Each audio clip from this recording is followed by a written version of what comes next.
Bom, vamos começar então. Boa noite para quem não estava na sala ainda quando eu falei. Então, a gente vai começar a nossa segunda palestra da noite com o professor Célio Roberto Januário. Seja bem-vindo, professor. Os centros acadêmicos agradecem a sua presença e ele vai palestrar sobre os 7 passos para a aprendizagem de matemática usando origami. Não sei se vocês já deram uma pesquisadinha por a gente ter publicado o nome dele lá no nosso joguinho para descobrir, mas o professor Célio já é formado pela Universidade Bandeirante de São Paulo e está com mestrado em ensino de ciências matemáticas pelo Instituto Federal de São Paulo, e ele também tem livros publicados para ajudar professores a usar os origamis em sala de aula. Então, agora eu passo a palavra para ele. O professor pode se apresentar e seja bem-vindo. Ok, Liliane, obrigado. Estou com um probleminha aqui na câmera, mas até o fim da apresentação eu corrijo isso aqui e a gente se vê.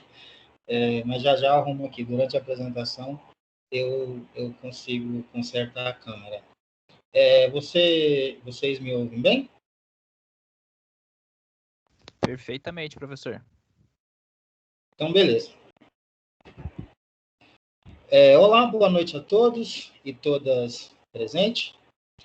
Primeiramente, meus agradecimentos à Liliane pelo convite e parabéns aos organizadores pela realização deste evento. Meu nome é Célio, eu sou professor de matemática aqui da Rede Pública Estadual de São Paulo, leciono desde 2010 e atualmente, assim como vocês, eu também estou estudando, terminamos agora em outubro a última disciplina do mestrado e agora as energias serão direcionadas aí para a preparação da defesa nos próximos meses. Eu preparei esses 7 passos, eu vou compartilhar aqui para vocês, já aparece aí, tá? Tá carregando aqui.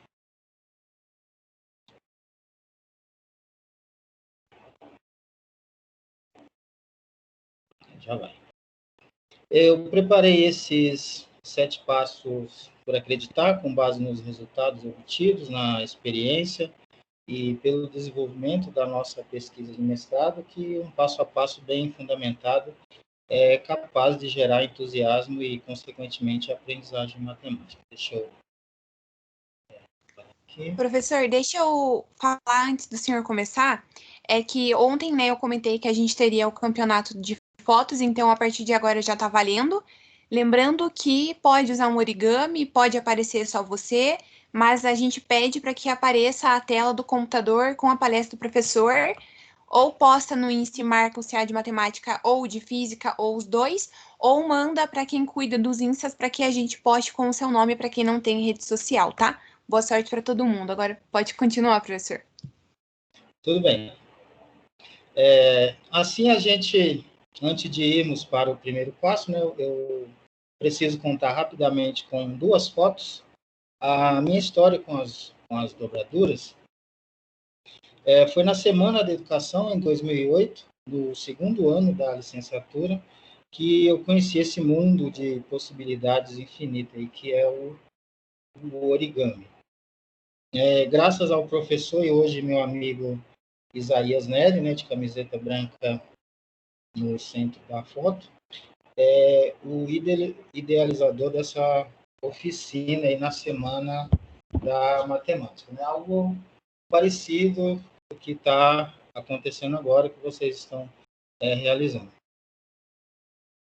Depois dessa oficina, eu não parei mais de fazer origamis, e claro, eu queria compartilhar isso com os meus alunos.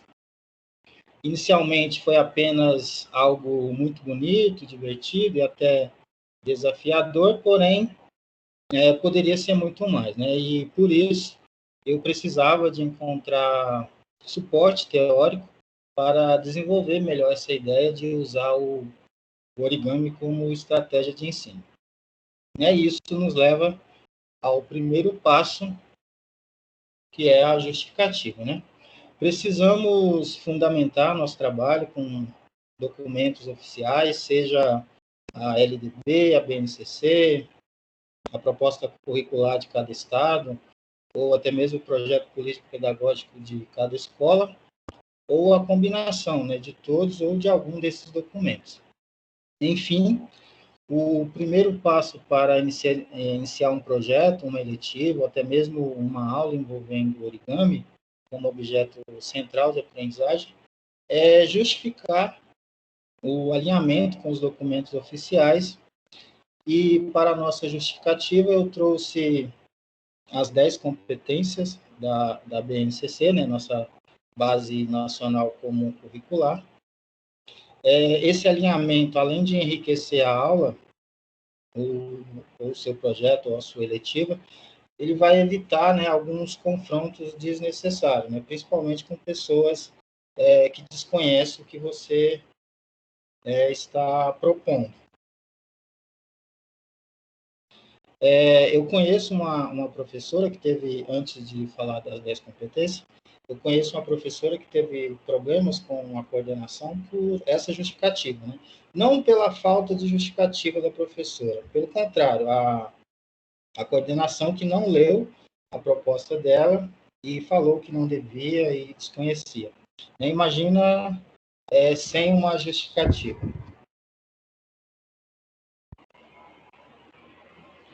Essas são as 10 competências, né, da BNCC: o conhecimento, pensamento crítico, científico e criativo, repertório cultural, comunicação, cultura digital, trabalho e projeto de vida.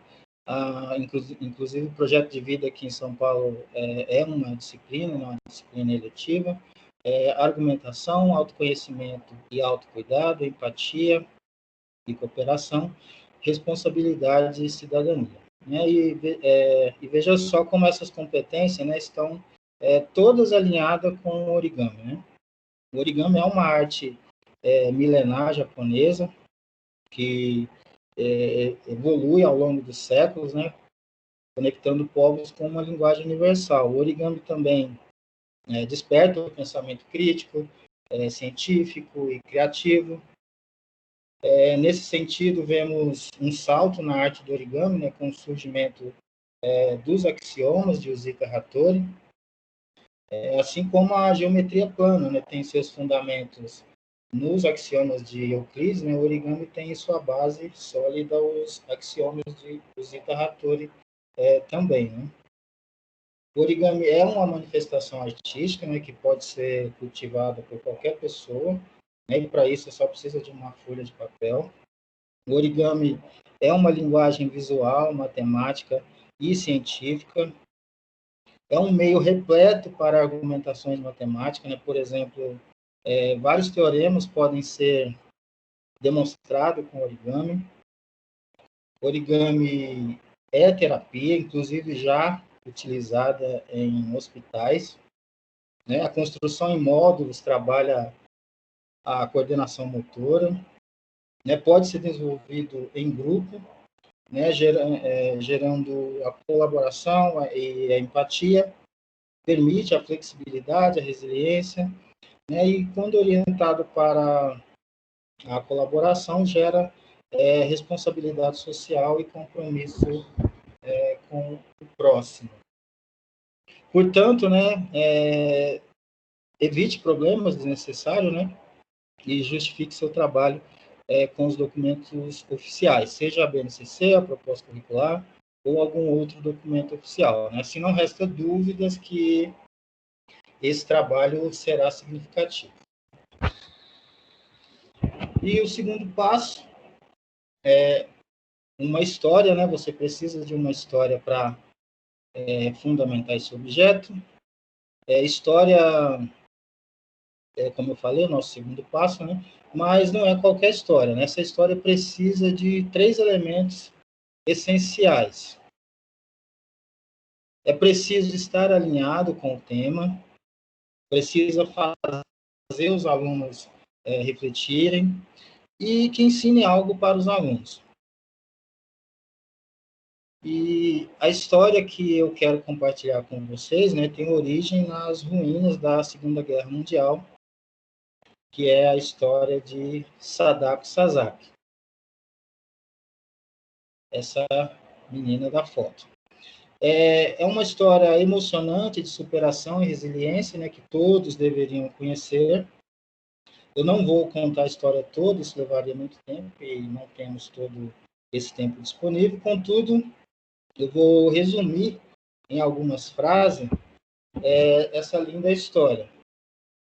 Sadako tinha apenas 2 anos de idade quando sua casa foi destruída. Felizmente, todos sobreviveram à explosão. Né? Eles moravam aproximadamente 1 quilômetro de onde a bomba caiu. Porém, a avó de Sadako, né, morreu quando decidiu voltar para pegar uma bolsa com dinheiro que tinha esquecido nessa fuga em busca de um abrigo. Né? 10 anos depois, já na escola, Sadako foi diagnosticada com um tipo de leucemia, né, muito mortal, causado pela radiação. Ela passou 9 meses no hospital lutando pela vida. Nesse período, né, quando uma enfermeira... Estou resumindo bem, tá, gente? Nesse período, quando a enfermeira entrou no hospital com vários pássaros de papel, ela lembrou de uma história que a mãe dela tinha contado, né, sobre a lenda do suru, dos pássaros da prosperidade. A lenda diz que se você fizer 1000 pássaros de papel e fizer um pedido, este será atendido, né? Sadako fez os 1000 pássaros de papel e nesse período, né, uma amiga dela que também estava doente, ela viu essa amiga ter alta médica, né? Contudo, ela continuava internada. E Sadako estava ali, né, determinada a continuar lutando para um dia também ir para casa. E ela decidiu fazer mais 1000 tsurus. Ela falou assim que os 1000 que ela tinha feito, né, não seria suficiente, ela tinha que fazer mais para que essa lenda se concretizasse na vida dela. Né? Ela acreditava muito que também poderia vencer aquela doença. E assim ela conseguiu fazer mais de 500, né? Já tinha feito 1000 antes, e fez mais de 500 origamis de pássaro, de papel, antes de ser acamada e falecer nos braços de seus pais no dia 25 de outubro de 1955. E para finalizar este resumo, né, eu trouxe essas fotos. Este é o monumento em homenagem a todas as crianças que morreram com a explosão e posteriormente pela radiação. E a escolhida, né, para representar todos foi a menina Sadako. Né? Para vocês terem uma ideia, essa campanha movimentou o país inteiro, principalmente as escolas, né, para arrecadar dinheiro para a construção desse monumento, né, na Praça da Paz, no Parque de Hiroshima.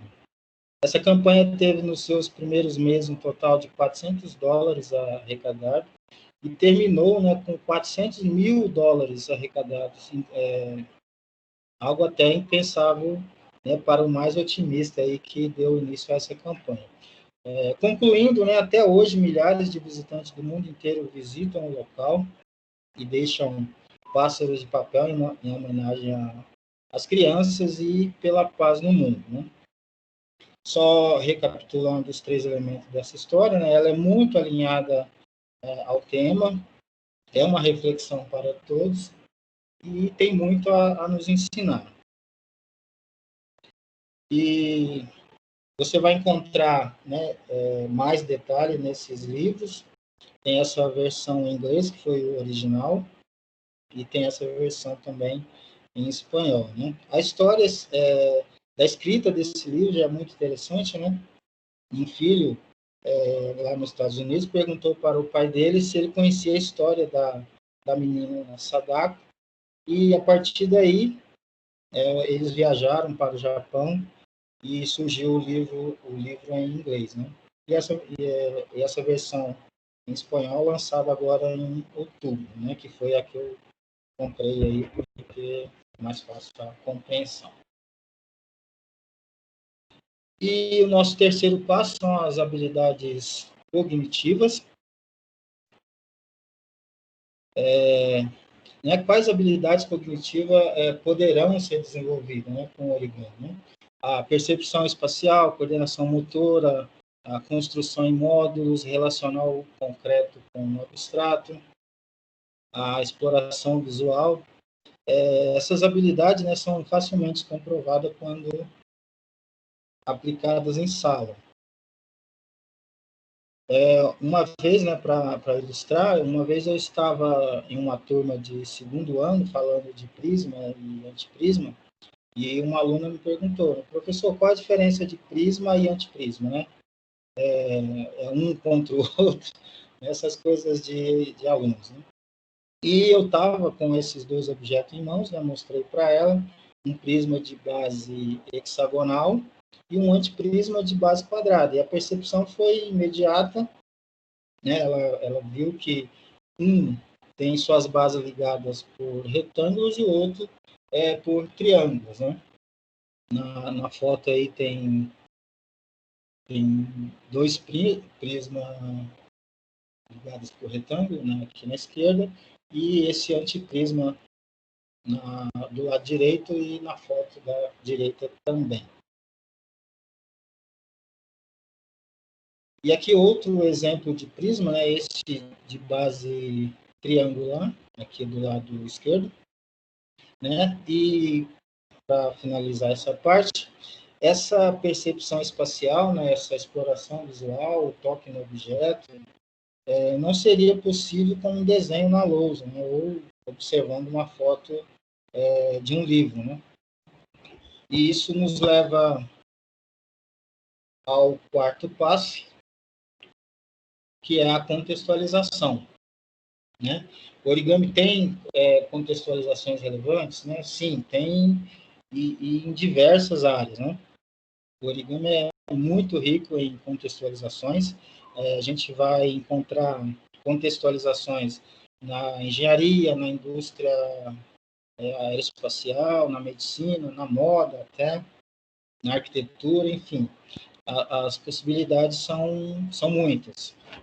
Eu vou mostrar alguns exemplos de contextualizações com origami, mas antes de começar, eu gostaria de fazer uma recomendação para vocês, né? Comece, a partir de hoje, a observar em filmes, né? Você, com certeza, vai ver em vários filmes, né, alguma dobra na parede ou em uma estante, né? Comece a observar e você vai encontrar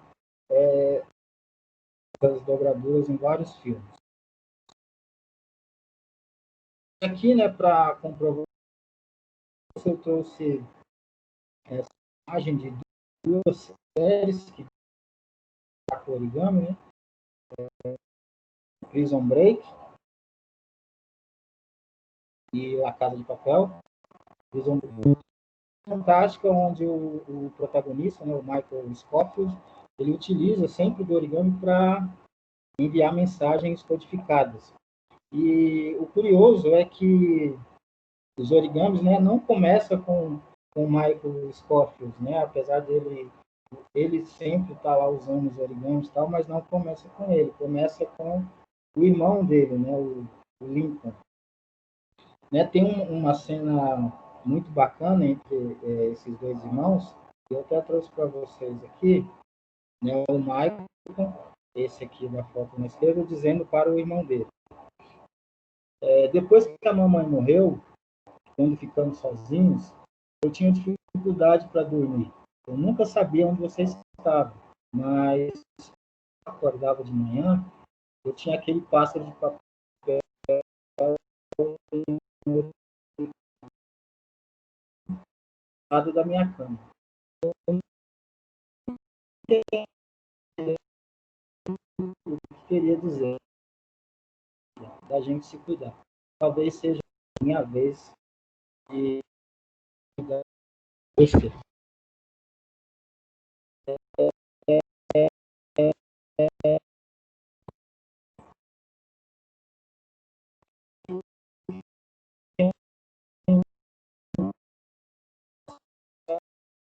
né, que ele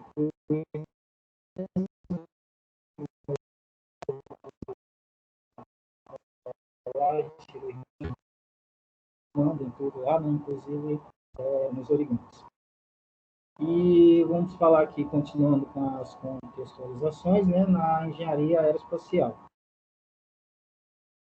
O origami tem uma influência muito significativa, né, na indústria aeroespacial e podemos começar, né, com esse rapaz aí da foto, o senhor Miura, um astrofísico japonês, né, autor da hoje conhecida como dobra de Miura. 10 anos depois né, que ele criou essa dobra, foi lançado em um centro espacial lá do Japão, o satélite, né, Space Flyer Unit, um projeto inspirado nas dobras de Miura. E nesse mesmo ano, né, que foi em 1995, também aconteceu a primeira conferência internacional sobre origami em educação e terapia. Né? Uma bela coincidência aí. A realização desse projeto aeroespacial japonês e a primeira conferência internacional sobre o origami. Né? Essa contextualização de origami, foguete, espaço, NASA, isso mexe muito, né, com a imaginação dos alunos. Né? Outro exemplo muito legal para usar é sobre a Shannon Zirger. Na época, né, estudante de engenharia mecânica, e foi trabalhar no laboratório de propulsão a jato da NASA, né, depois de ganhar um concurso, né, proposto pela NASA sobre um modelo de dobra que levaria painéis solares para o espaço. Assim como as estruturas, né, de Miura, o trabalho de Shannon, né, também era sobre a otimização de espaço com painéis solares. Né?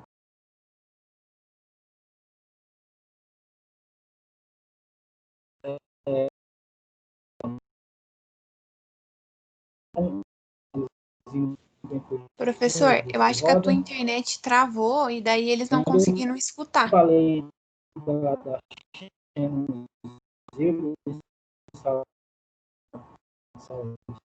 de aula, né, eu usei.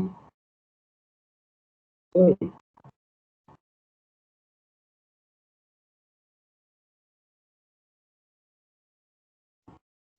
Ah, tá. Fala.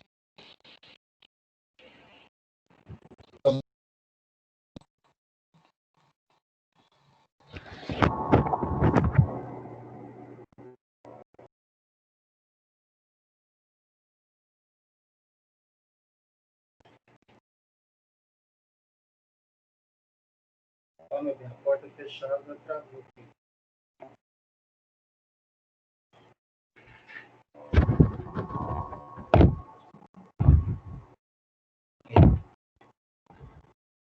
Passou? Não, não.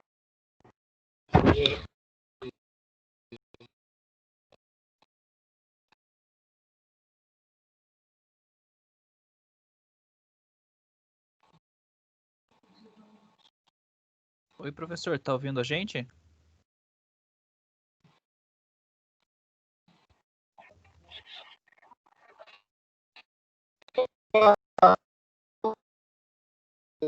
E aí? O Voltou? seu áudio tá travando muito. Ah, tá. Deixa eu tentar mudar aqui.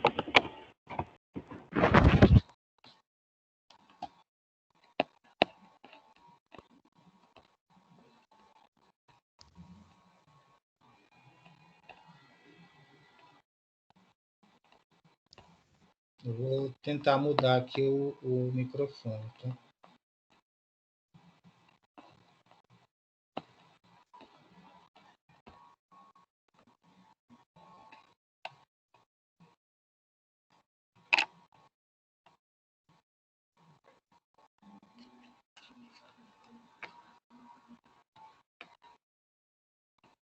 E agora? Agora deu uma melhorada. Eu mudei aqui o microfone, não sei se vai melhorar.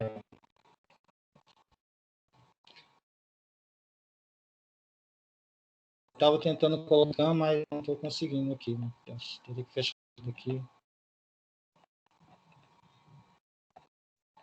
Acho que agora tá melhor, o senhor já pode seguir com a palestra. Acho que tá Deixa tudo eu bem agora. aqui na outra aqui. Espera aí, só um minutinho.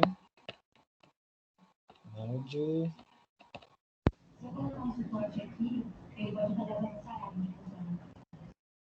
Agora.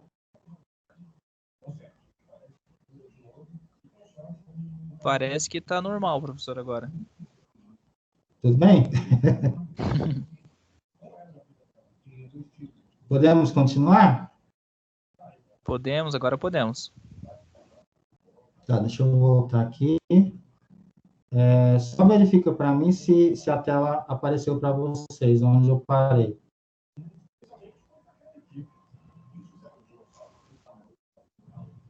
Sim, tá no. Parece que é o começo de um vídeo, né?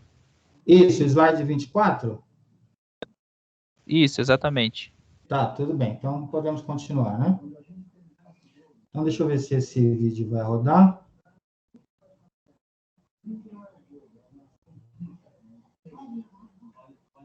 O vídeo rodou? Vocês conseguiram ver? Sim, foi bem rápido. Não sei se deu para ver Isso, muito ele é bem, não sei se o pessoal rapidinho vê. para não pesar.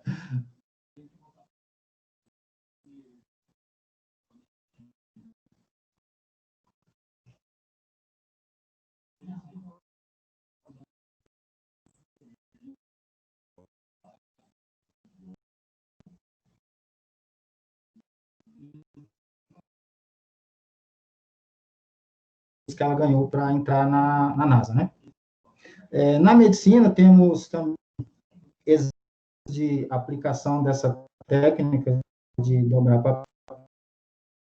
papel, né, tanto na parte resistente, ou seja, né, nanodobraduras, como no uso direto das dobraduras com pacientes com problemas cardíacos, por exemplo. Né, buscando no Google, vocês podem encontrar esse artigo completo. Né, médicos aqui do Hospital São Paulo desenvolveram um estudo sobre a prática do origami em pacientes cardíacos. Né, o estudo publicado na revista Brasileira de Medicina de Família e Comunidade, né, obteve conclusões relevantes, e eu trouxe aqui uma citação, uma pequena citação desse artigo.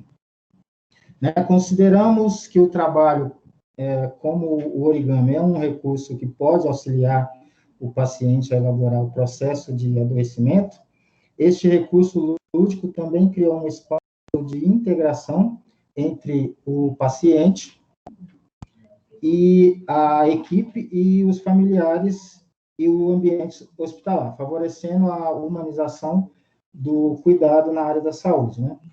Um artigo bem bacana que vocês podem encontrar facilmente na internet depois. Mais um exemplo, Robert Lang desenvolveu um algoritmo chamado de molécula universal, que foi usado por uma empresa alemã para solucionar um problema referente à acomodação de airbags em automóvel. Esse aqui também é um videozinho curto, espero que vocês consigam ver.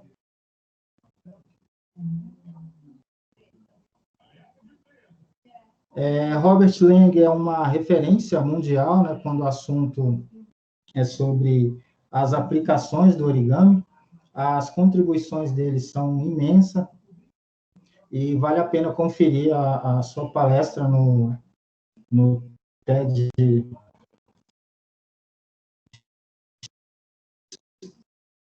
E, e,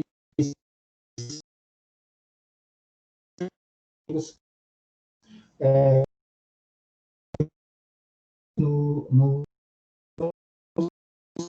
site. Um designer que teve uma ideia a partir de um problema comum. Né? Deixa eu passar aqui para o outro. O Rian, ele queria muito presentear o seu sobrinho recém-nascido, mas a distância e seus compromissos, né, com a pós-graduação foram adiando sua visita à sua irmã, que morava na Dinamarca. O Rian, acho que mora na Inglaterra. Enfim, ele conseguiu visitar sua irmã e presentear o seu sobrinho, mas as roupas que ele tinha comprado já não serviam. E com esse problema, Rian conscientizou-se que podia focar o seu projeto, né, na resolução desse problema, né?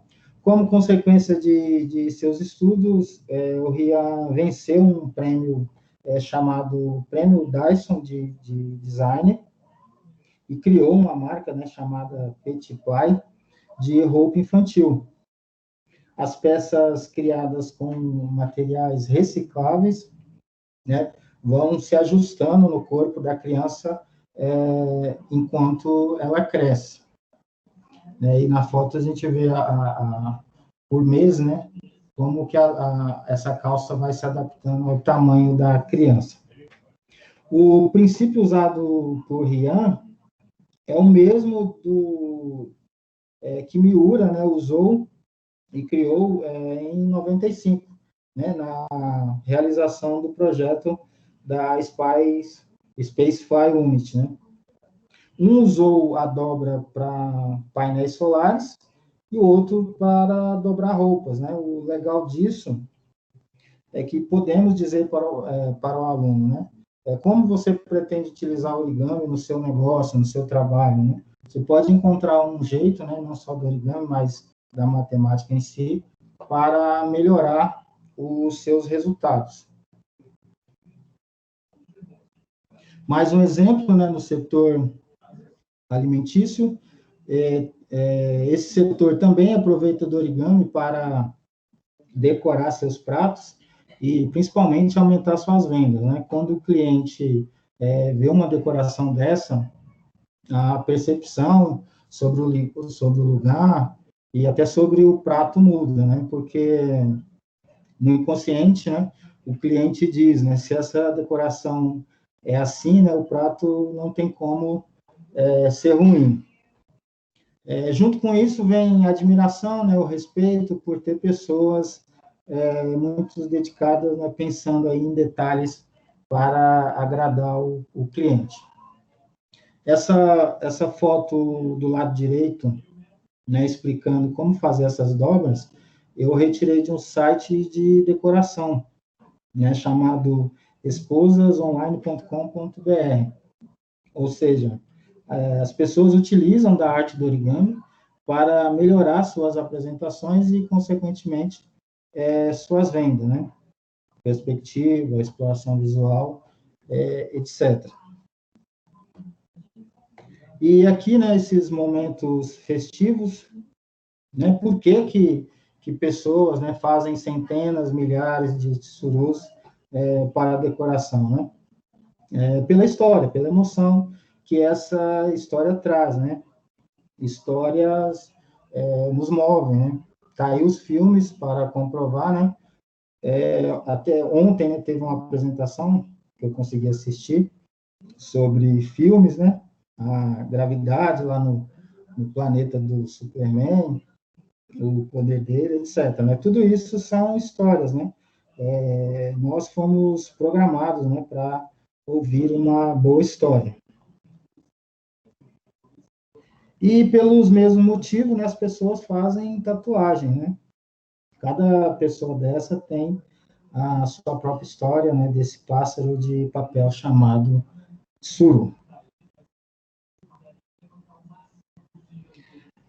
Além das contextualizações, né, que vocês acabaram de ver, podemos contextualizar com temas também mais próximos de nossos alunos, né? Como essas embalagens que eles usaram em uma feira de ciência, né, para presentear quem visitasse o stand de matemática. Ou, né, com suporte para celular, né, que é bem bacana também.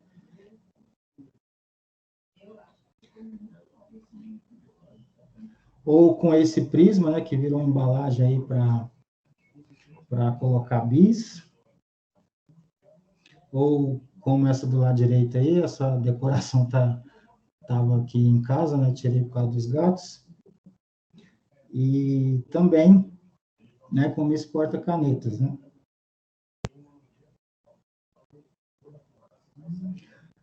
Ou com esses cubos, né, que foram usados também em uma feira de ciência, né, lembrancinha de feira de ciências. Os alunos responsáveis pela apresentação de matemática fizeram mais de 100 cubos, né, eles foram até a 25 de março, um centro comercial aqui em São Paulo. Eles encontraram uma caixinha de acrílico que encaixou perfeitamente, e isso foi usado aí como brinde, né, na feira de ciências. E assim a gente vai para o quinto passo, que são os objetos matemáticos, né? Quais objetos matemáticos que você vai trabalhar, né? Quais serão os temas abordados? Né? O que será institucionalizado? Essa institucionalização, né, segundo a teoria das situações didáticas de Guy Rousseau, ou seja, né, ao final de cada atividade, o que ficará de aprendizagem? Né? Isso nos remete para o sexto passo, né, que são as atividades, mas antes, né, vamos ver aqui alguns temas, né, que podem ser abordados com dobraduras. Os axiomas, os teoremas, geometria plana, geometria espacial, álgebra, área e volume. Né? Podemos criar atividades sobre os axiomas. Por exemplo, damos uma folha para cada aluno e anunciamos, né? Dados 2 pontos, A e B, em uma folha existe uma única dobra que passa por esses 2 pontos. E assim, né, com os demais axiomas, né?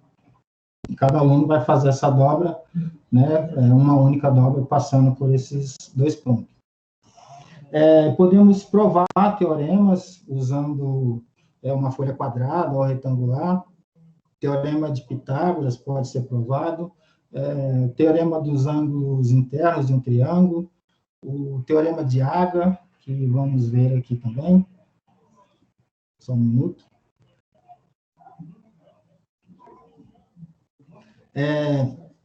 Esses teoremas estão inclusos, né, na geometria plana, assim como os poliedros estão na geometria espacial, e eles acabam se complementando, né, dentro de uma estratégia de ensino, né, bem como a álgebra, a área e o volume também. E o sexto passo, né, são as atividades que vamos criar. E aqui eu vou mostrar 3 exemplos para vocês. A primeira atividade é sobre o teorema de Haga.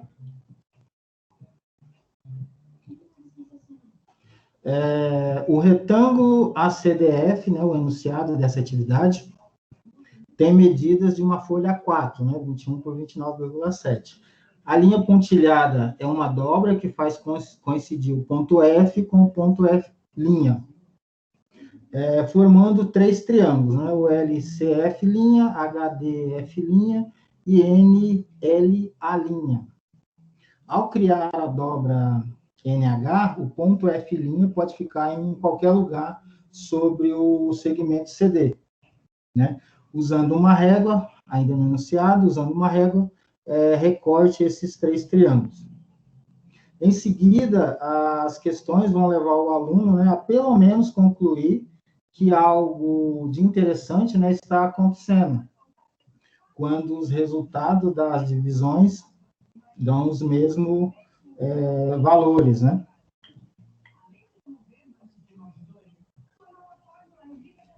E, algebricamente, né, não é difícil mostrar que sim, esses triângulos são semelhantes.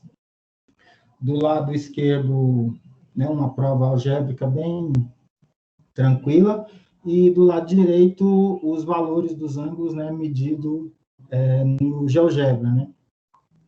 Provando, assim, empiricamente que eles são semelhantes.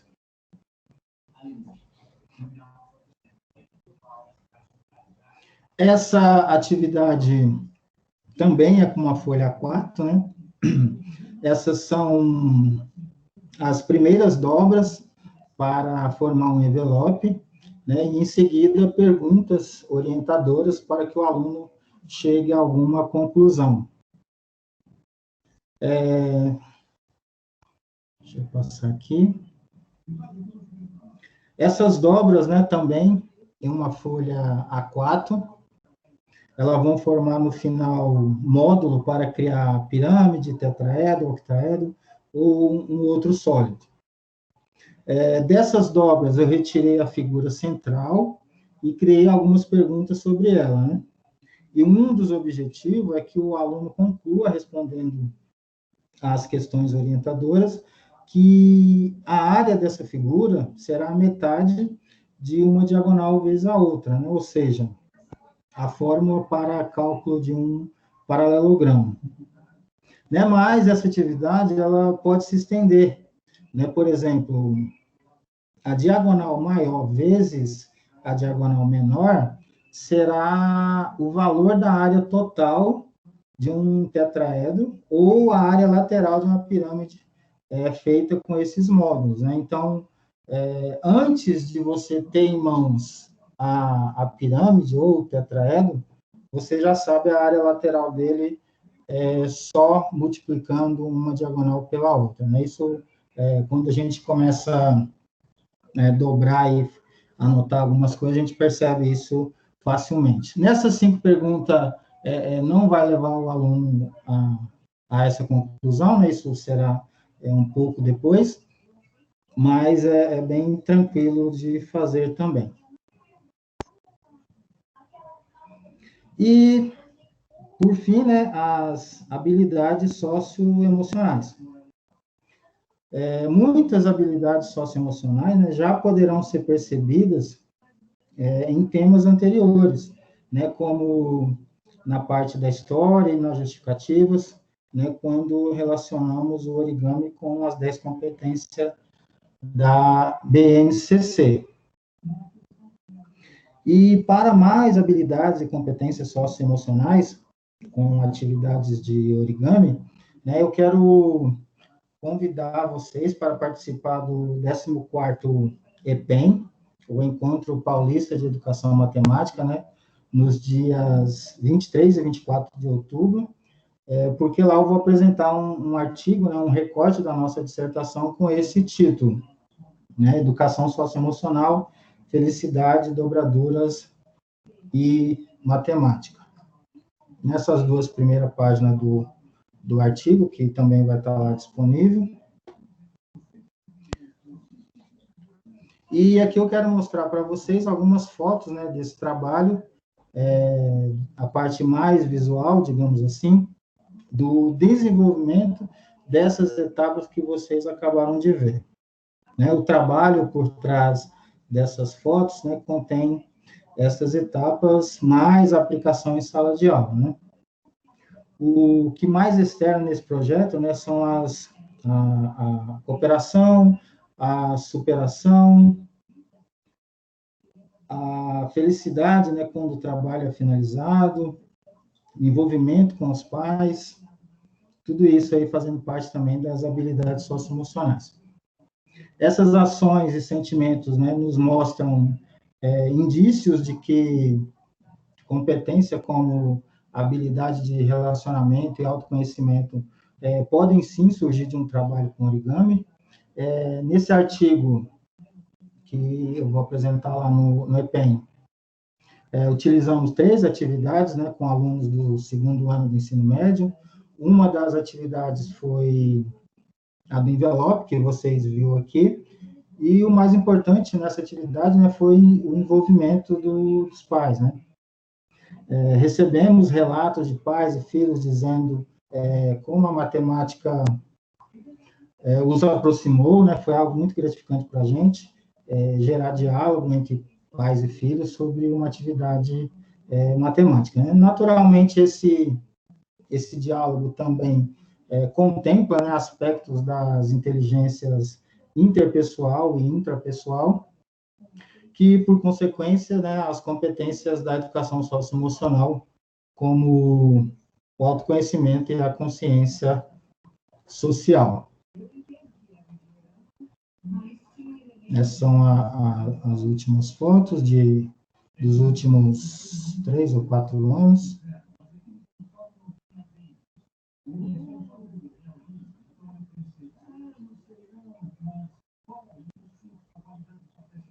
E aqui, né, o título, né, da nossa dissertação, né, a exteriorização de competências socioemocionais em atividades elaboradas com origami para aprendizagem matemática. Né? Esse é o nosso desenvolvimento.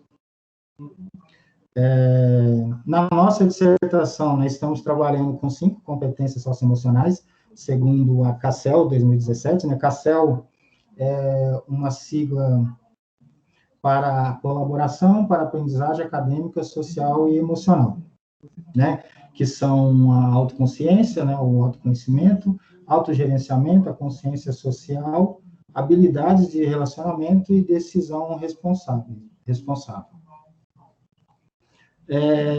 Nosso referencial teórico, né, abrange esses 3 pesquisadores americanos, todos psicólogos, né, autor das inteligências múltiplas, da inteligência emocional e do mindset, né? A gente está, né, concatenando tudo isso para disponibilizar na nossa dissertação, né? Nosso tema central da nossa pesquisa, né, são as competências socioemocionais, né, para o desenvolvimento, como eu disse, estamos concatenando as ideias desses 3 autores, né, associado com o origami, e esperamos, assim, né, dar a nossa pequena contribuição, né, para a aprendizagem matemática. Então, fica feito o convite, né, dias 23 e 24, o 14º EPEM, né, participe também do nosso grupo no Facebook sobre dobraduras e matemática, fica o convite. E aqui um resumo, né, das 7 etapas, dos 7 passos, né, a justificativa, uma história, as habilidades cognitivas, a contextualização, os objetos matemáticos serão trabalhados, as atividades e as habilidades socioemocionais. Aqui alguns links, né, com alguns vídeos que eu não coloquei para não pesar e correr o risco de não rodar. E obrigado a todos. E eu vou agora tentar aqui ligar minha câmera para a gente conversar.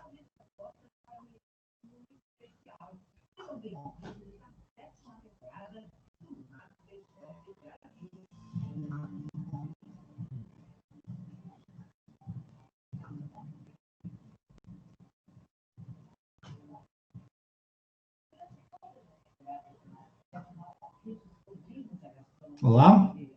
Bom, pessoal, eu acho que o professor Célio já abriu para perguntas, certo? Alguém tem alguma pergunta para fazer para o professor? Só levantar a mão que eu... Só levantar a mão aqui. Eu tô arrumando a câmera que eu encaminho para a pergunta. Que alguém levantou a mão. Ah, não, foi o próprio professor. Peraí que eu cliquei errado aqui. Cadê a câmera que não aparece? Então, já que ninguém vai fazer uma pergunta por enquanto, vou deixar o pessoal pensar mais um pouquinho. Eu tenho uma pergunta, professor. Ah, tá.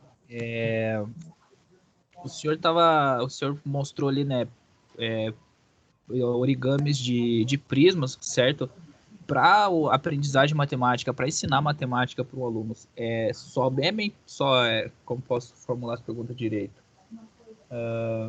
Somente é preciso utilizar origamis de prismas, ou se você acha que tem alguma outra, entre aspas, assim, modalidade de origami que dá para encaixar uma matemática ali no meio?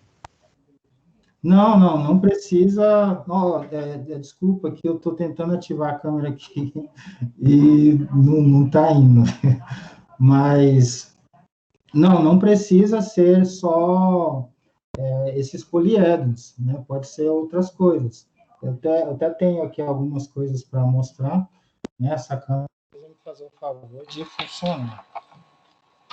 Mas pode sim ser outras coisas, né? Inclusive da geometria plana, né?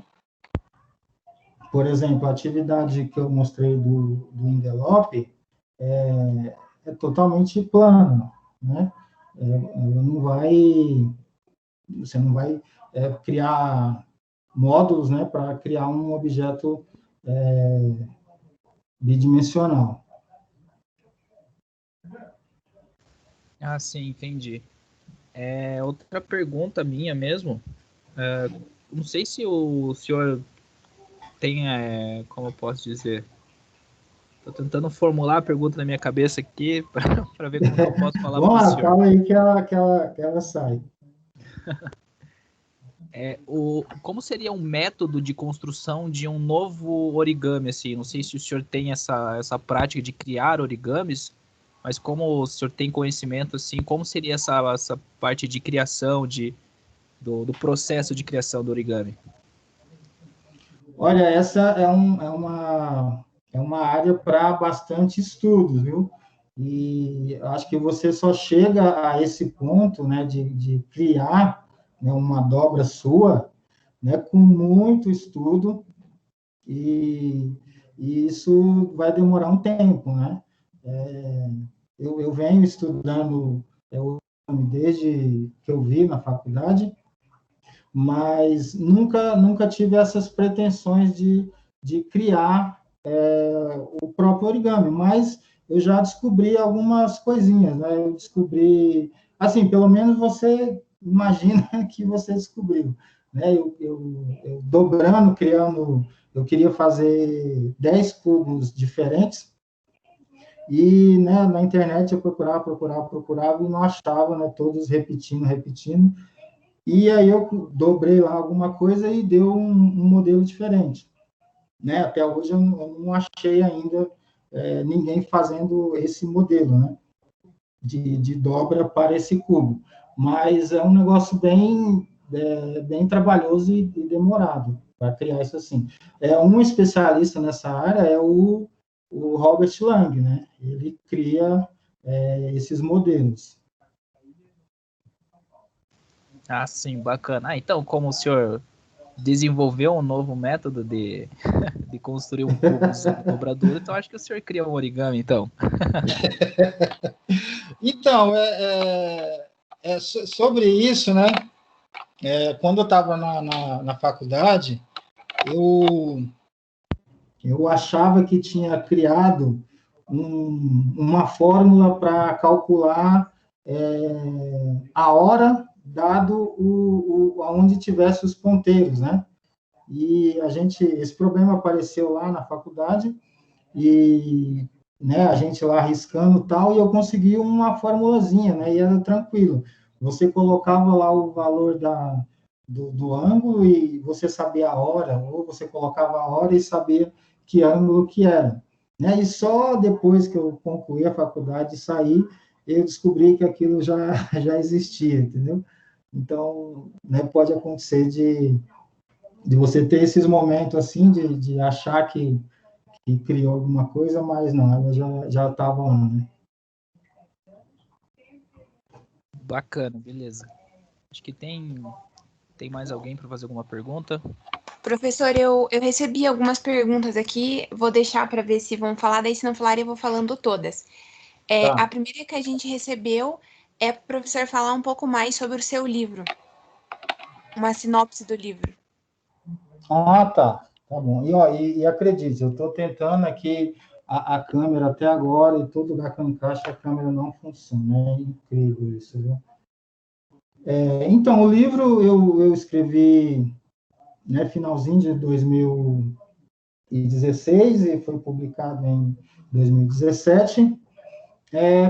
O livro é sobre atividades, né, atividades diversas que eu desenvolvi em sala de aula, né? Até quando eu escrevi, por exemplo, em 2017, né, ninguém estava falando de ensino remoto, né, por exemplo, né?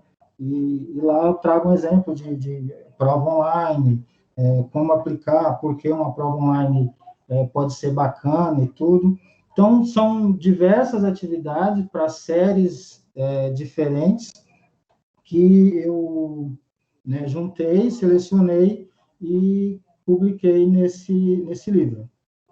Né, a sinopse tá disponível lá no site, né, dá para ver lá tranquilamente tudo, tem bastante leitura lá.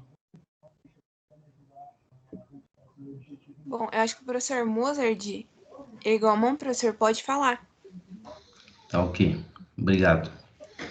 Bom, primeiro, meus parabéns, professor, pelo trabalho, né? Bastante interessante, instigante até. Não sei se vocês estão me ouvindo bem ou não. Sim, eu estou ouvindo Sim, bem. professor, estamos ouvindo bem. Então está bem. Mas não seria nem tanto uma pergunta, né? Mas quando eu fiz a primeira especialização em educação matemática, meu trabalho foi o ensino de matemática com quadrinhos, né? Com histórias em quadrinhos. E foram criados personagens especificamente para isso e tal, né? Mas eu achei muito interessante que veio um insight aqui agora, não sei se o professor já pensou nessa possibilidade, da criação de histórias infantis, né? Com esse enfoque, dando ênfase a temas matemáticos, né? Principalmente para os anos iniciais, né? E a própria história em quadrinhos aqui me abriu uma perspectiva muito interessante para tópicos específicos da matemática que poderiam ser trabalhados. Não sei o que o professor acha dessa ideia. Sim, é uma ideia bacana, né, a sua, e não, né, eu não tinha pensado nisso, até porque, né, eu trabalhei com o ensino fundamental, né, o sexto ano, né, até o nono ano, e desde 2014 que eu só dou aula para o ensino médio. Então, até muitas pessoas me perguntam, né, sobre as dobraduras lá para os pequenininhos e tal, e assim, foi uma experiência que eu não vivi, né?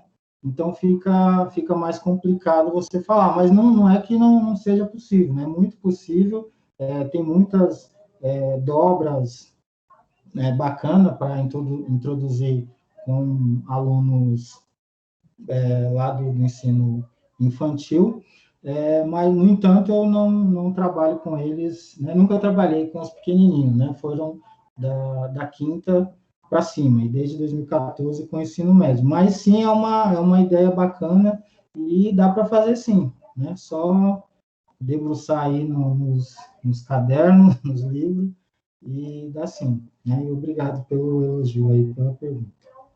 De nada, professor. Professor Professor, Eduardo? seu nome... Opa! Professor Eduardo, se quiser falar.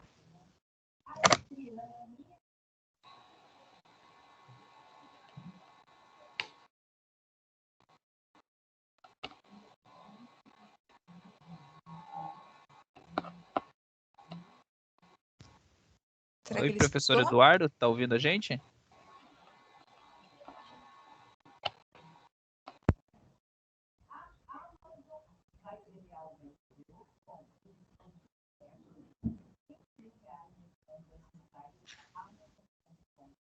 Bom, eu vou fazer uma pergunta, não sei se ele não está conseguindo abrir o áudio, se ele não escutou.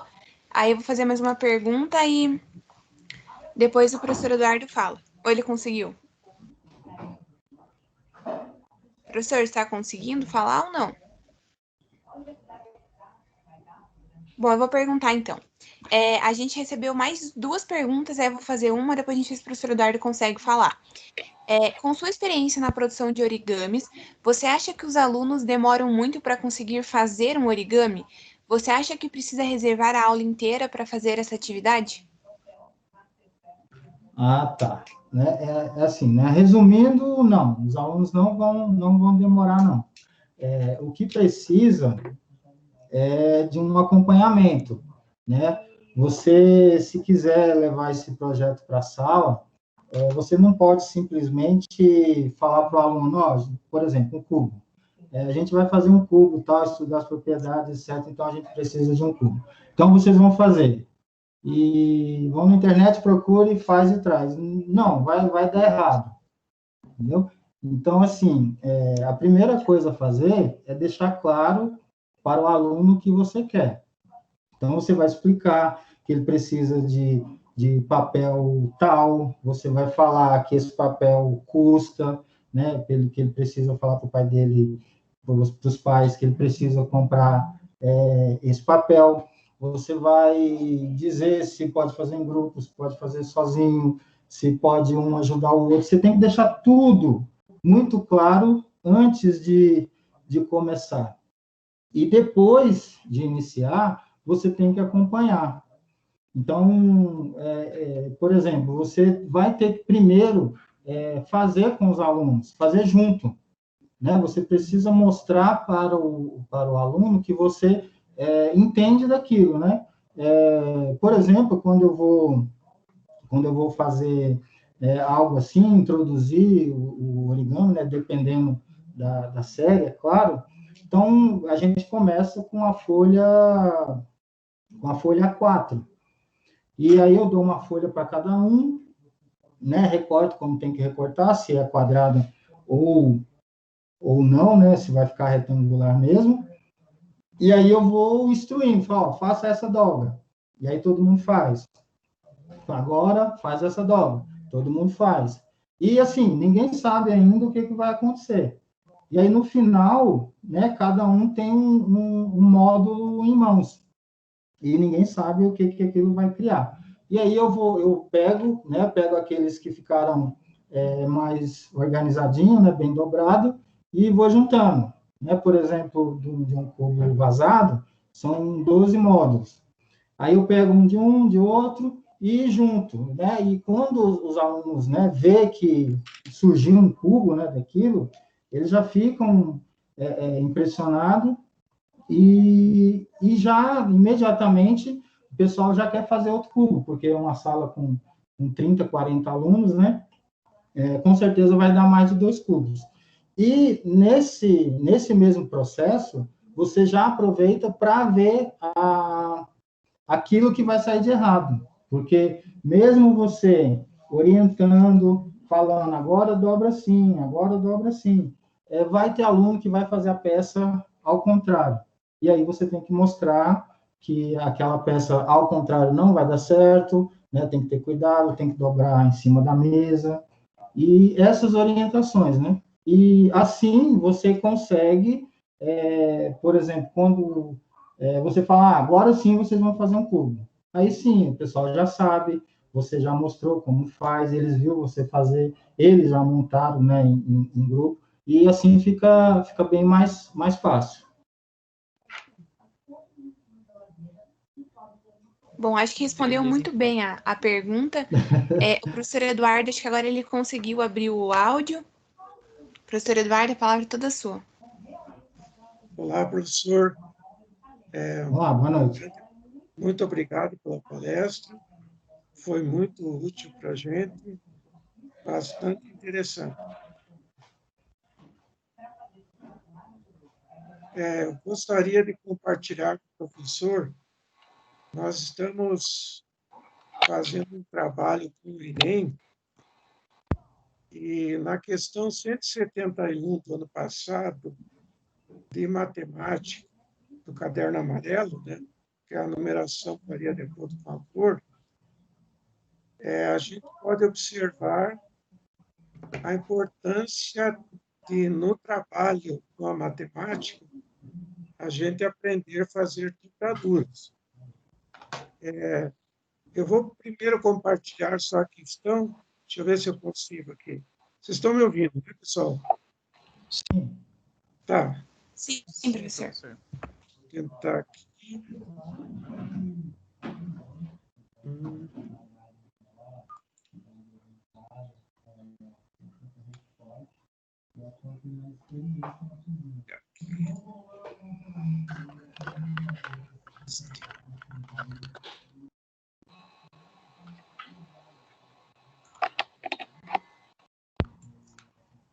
Só um momento.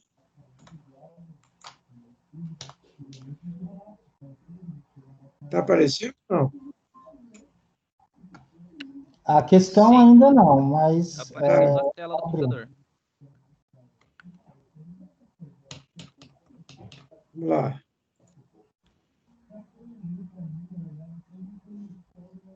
Vou tentar de novo. Agora? Sim, agora sim. Agora sim.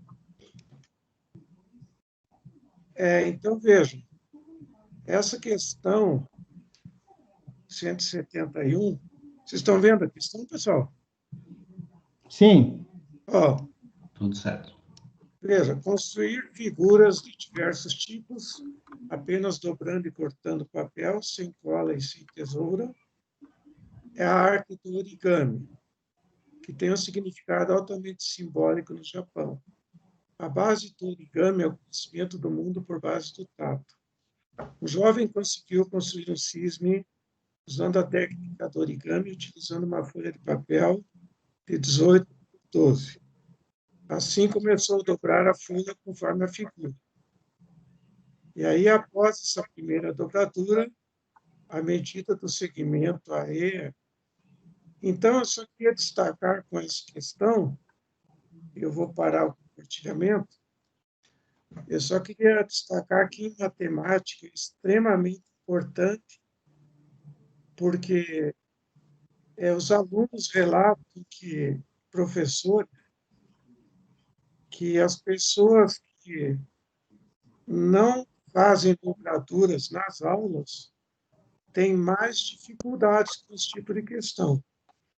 E o ano passado nós fizemos tanto questões do PMEP, quanto questões do Enem, e tinha dobraduras, por exemplo, cubo.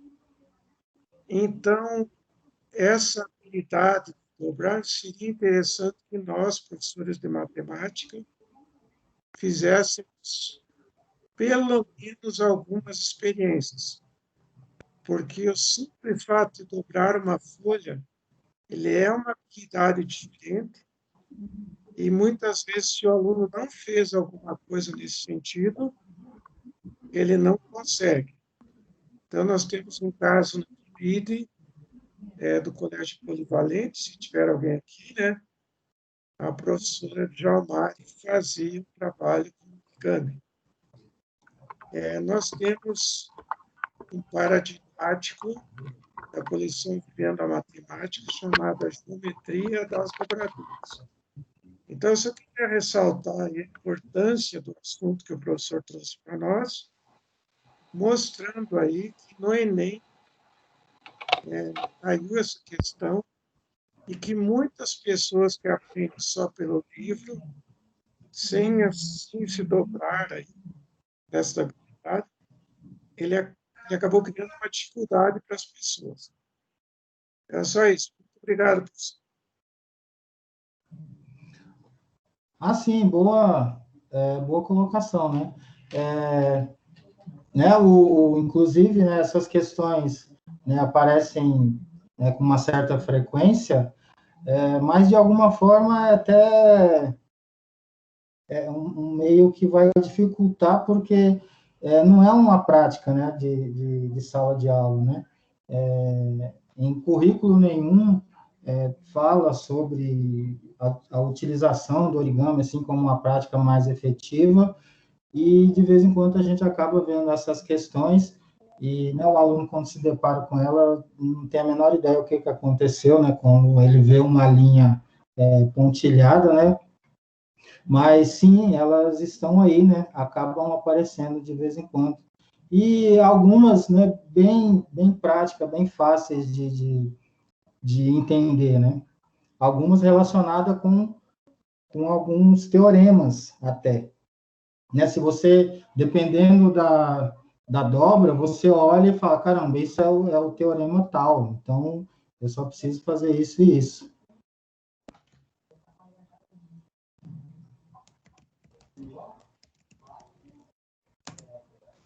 Bom, então vou fazer a última pergunta aqui que a gente recebeu. Caso alguém queira falar, professor Christian, pode falar.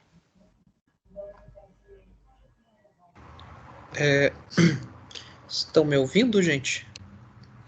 Sim? Sim, professor. Bom, primeiramente, parabéns, professor Célio. Muito bacana mesmo o tema. Eu fiquei intrigado aqui porque em um dado momento o professor apresentou ali, utilizando origami, a trissecção do ângulo. E aí isso me fez pensar, então, não sei se o professor vai saber responder assim, mas utilizando o origami, a gente consegue, então, fazer certas construções que a gente não consegue fazer com régua e compasso apenas? Ah, tá. Então, algumas dobras, sim, né? Não são todas, né? É tudo que você faz com régua e compasso vai fazer com dobraduras, né? Nem todas isso vai acontecer, mas muitos sim, né? Inclusive essa da trissecção, né? Do ângulo, Uhum. né? Nos slides, né, um que eu mostrei, uma atividade que eu mostrei, falava do teorema de Arga, né, que é sobre a semelhança de triângulos. Né, isso a gente percebe recortando os triângulos, né, ou provando algebricamente. Então, quando dessas demonstrações, elas sempre estarão associadas à dobra e a álgebra, né? Que você vai ter que fazer anotações, esse aqui é o segmento tal, esse vale A, esse vale B, para fazer essa prova, né? Empiricamente, também você consegue fazer algumas, como, por exemplo, a soma dos ângulos internos de um triângulo. Né? A gente consegue dobrar ou recortar até, e a gente vê que a soma dá 180. Né? Espero ter respondido aí sua pergunta. Não, perfeito, respondeu sim. Obrigado, professor. Imagina, obrigado a você.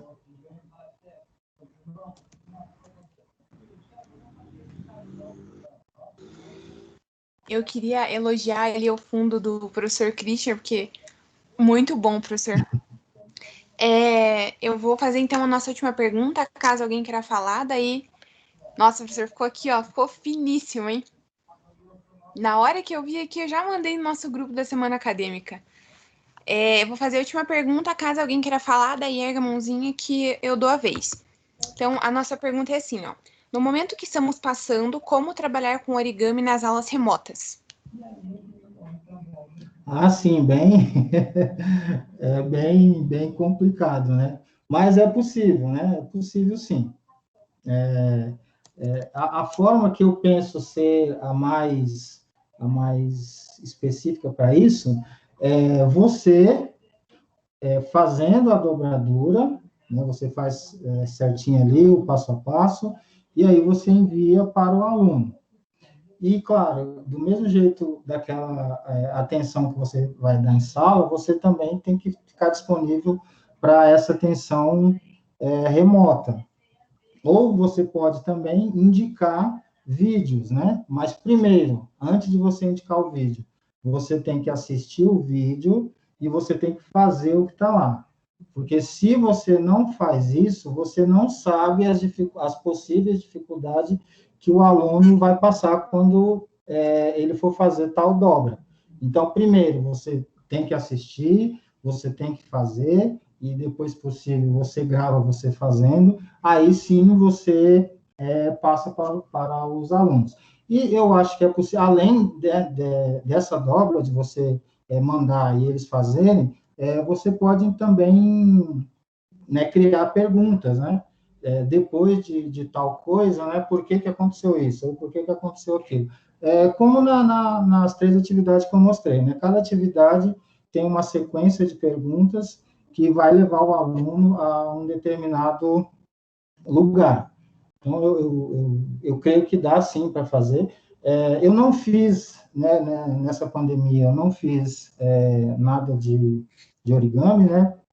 Mas eu fiz uma outra coisa muito bacana, que foi uma pesquisa. Eu perguntei para os alunos, né, quais palavras, né, vinham à sua cabeça quando ouvia a palavra matemática. E isso foi online, via Classroom, Google Docs, né, esses formulários aí.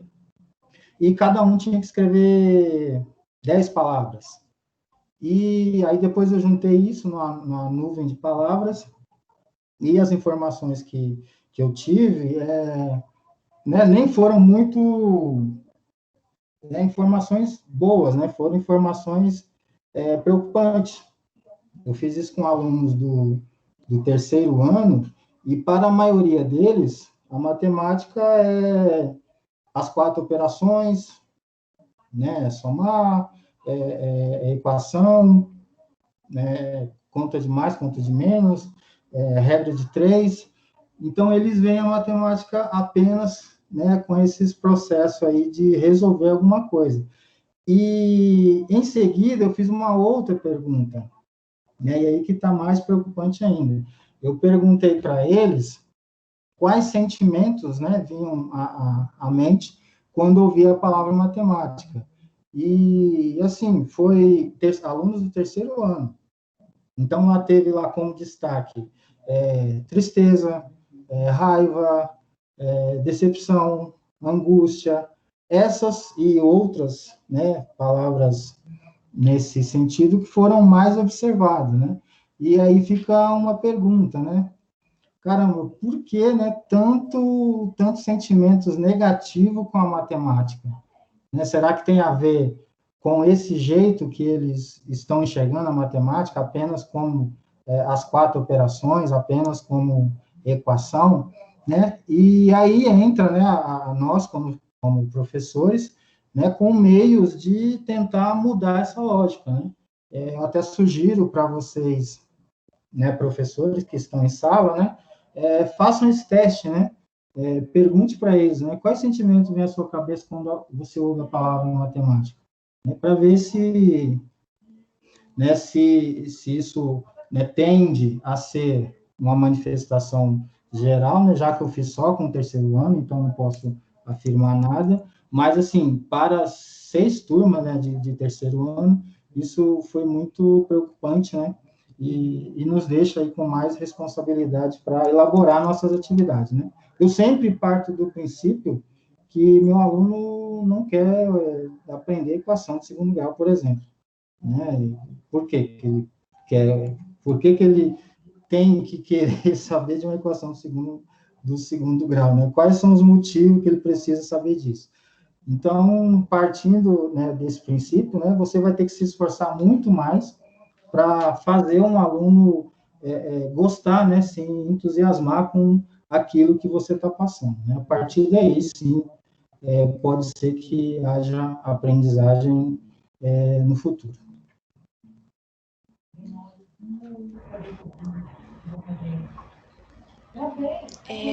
Mais alguém tem alguma pergunta, alguma colocação, algum comentário? Daí deixa em aberto.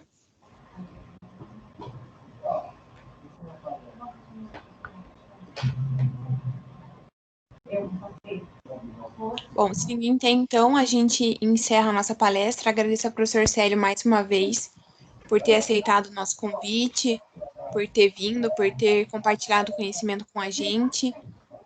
Esperamos que um dia o senhor possa ir lá na PUC e talvez dar essa palestra presencialmente para a gente ficaria muito feliz. E se alguém quiser falar alguma coisa aí, pode falar. Liliane, eu que agradeço, né, o convite, né, agradeço a todos vocês aí, organizadores, né, parabéns pelo evento, né, muito, muito bacana mesmo. Ontem eu consegui assistir, acho que 3 palestras, né, inclusive a última, né, onde estavam as professoras falando do ensino, né, do ensino remoto. E sim, seria um prazer, né, poder ir presencialmente aí até vocês. E, né, desde já eu peço desculpa, porque a câmera faz questão de não funcionar. Eu testei isso tantas vezes aqui para ver se funcionava. Eu preparei aqui vários origamis, a dobra de Miura está aqui, tem várias coisas aqui perto, e eu não consegui mostrar, né? Eu estou aqui tentando, desde que eu comecei, estou tentando aqui, clicando na câmera aqui, é uma câmera externa, e ela fez questão de não funcionar. Então, né, por isso, desculpas a todos aí, porque eu nem consegui mostrar o rosto. Ah, tudo bem, professor, fique tranquila, esses inconvenientes acontecem mesmo, né, até mesmo nesse momento que estamos vivendo, mas foi de grande proveito a palestra, pode ter certeza disso. Creio que todo mundo que estava presente, eu vi que o pessoalzinho já saiu, mas creio que todo mundo aprendeu bastante com as suas palavras. Eu só queria comentar a respeito de um simulador que o professor Eduardo acabou me enviando, é o Origami Simulator. Acho que é uma boa, como posso dizer, uma boa ferramenta para trabalhar essa questão do origami no ensino remoto, né? Então é uma jogada assim que dá para trabalhar bastante, mas eu creio que eu falo em nome do pessoal de física, do Centro Acadêmico de Física. Agradeço muito a sua presença, professor. Foi extremamente benéfica e a gente conseguiu tirar bastante proveito da sua palestra. Pode ter certeza disso. Matheus, né? Isso mesmo. Ah, sim. Não, obrigado a vocês, Matheus. E eu não sabia dessa ferramenta, né? Vou até dar uma pesquisada daqui a pouco e ver, sim, como, né, adaptar isso para o ensino. Ok, então, professor. Então, pessoal, acho que podemos... o professor Eduardo mandou ali no chat, quem conseguir ver o chat pode entrar nesse simulador. Então, acho que é isso. Então, professor, nós já podemos dar encerrada a palestra. Nós temos alguns minutinhos ainda para a próxima palestra, então dá para o pessoal levantar, esticar as pernas, tomar uma água. Nós já vamos para a sequência de palestras. Então, muito obrigado novamente, professor. Tenha uma boa noite. E o professor está Muito convidado a obrigado, boa assistir a noite. nossa mesa redonda de agora também. Isso, bem Muito lembrado. obrigado, boa noite. Boa noite a vocês e eu vou assistir, sim. Pode deixar que eu vou acompanhar. Eu gostei muito ontem e hoje eu vou assistir esta também. Obrigado a vocês, boa noite a todos. Boa noite, professor. Boa noite, pessoal. Boa noite. Boa Até mais. noite.